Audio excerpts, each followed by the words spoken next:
అందరికీ నమస్కారాలండి.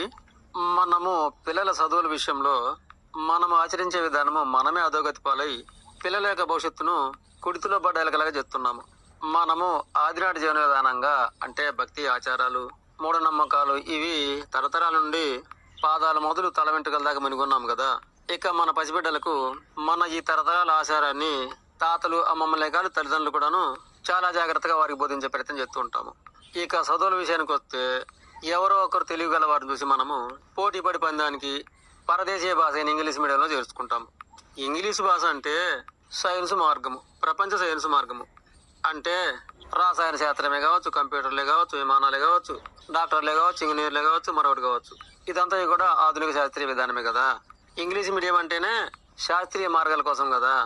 కానీ మనకే వివరంగా తెలియక పందెంగా పోటీగా ఒక పక్క ఇంగ్లీష్ మీడియం చేపిస్తూ బళ్ళోనేమో ఇంగ్లీష్ మీడియం, ఇంటికాడేమో పెద్దవారు భక్తిని ఆచారాన్ని మూఢనమ్మకాన్ని నూరి అలాగే ఫోన్ల ద్వారా కూడా పసిపిల్లలకి వినిపిస్తూ ఉంటాము.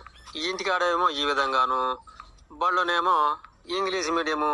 ఇది మనలో కదా గాఢ అజ్ఞానాంధకారం. నేర్పితేనేమో మాతృదాస ద్వారా ఇంక సంస్కృతాల ద్వారా భక్తిని ఆచారాలని నమ్మకాలను నేర్పండి.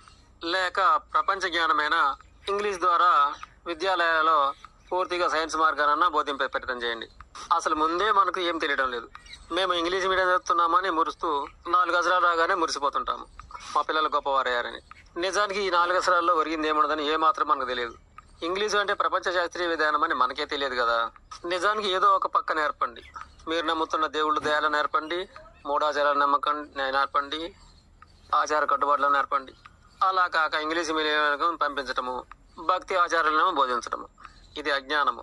నూటికో కోటికో ఒకరు ప్రపంచ శాస్త్రీయ మార్గాన్ని తెలిసిన వారు వారి బిడ్డలకు ఇంగ్లీష్ నేర్పుతుంటే పోటీగా మనం నేర్పుతుంటాము. కానీ మనము ఇక అటు పిల్లలను శాస్త్రీయ మార్గం వైపు అడుగు ఇవ్వము. నిజానికి ఇంగ్లీష్ మీడియం అంటే ఈ దేవుళ్ళకి దయాలకి ఆచారాలకి కాదు. కానీ పాపం ఆ పసిబిడ్డలు అటు గురువులు చెప్పేది నేర్చుకోవాలా, ఇటు మనం చెప్పేది నేర్చుకోవాలా అనే విధంగా అర్థం కాక కుర్తులు పడ్డ ఎలకలాగా చికాకు అయిపోతున్నారు. నిజానికి ఈ విషయం కొంతమంది గురువులకు కూడా అర్థం కావడం లేదు. నిజానికి ఇప్పుడు డిగ్రీలు పీజీలు చదివి ఉన్న వాళ్ళు కూడాను పేరుకే చదివినవానే గాని ఇటివారి మనసులో కూడాను భక్తి ఆచారాలు మూఢనమ్మకాలే ఇమిడి ఉన్నాయి. చదివిందేమో ఇంగ్లీష్ మీడియము, ఆచారమేమో దేవుళ్ళు దయాలు మూఢనమ్మకాలు. చదివి ఉన్న వాళ్ళే ఇటువంటి వారైతే ఇక పాపం పల్లెటూరు వారు ఏ చదువురాని వారు వారి వారి బిడ్డలకు మూఢ ఆచారాలు నేర్పాలన్నా, ప్రపంచ సైన్స్ మార్గం నేర్పాలన్నా ఇలా ఇది తెలియకుండా పోతుంది. కనుక ఈ అధోగతిని ముందుగా ఇంగ్లీష్ మీడియం చదివే తల్లిదండ్రులు బాగా తెలుసుకోండి. అజ్ఞానంతో మన ఆశలే అడివాసలై ఆ విధంగా వారిని నల్లకల్లోనం చేస్తూ అందుకే కదా చాలా మంది డిగ్రీలు పీజీలు చదివి కూడా అటు ఇటు కాకుండా అటు జ్ఞానులుగా లేకుండా పోయారు, ఇటు మూర్ఖులుగా లేకుండా పోయారు.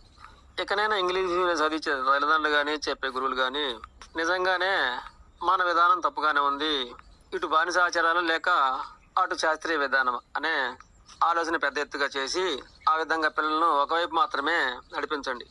అప్పుడే పిల్లలు సులువుగా గమ్యం చేరతారు. ఎందుకంటే ఇది లోకాన నాకు అనిపిస్తున్న అధోగతి కనుకనే విడదీసి వివరించాను. సరే ఉంటాను.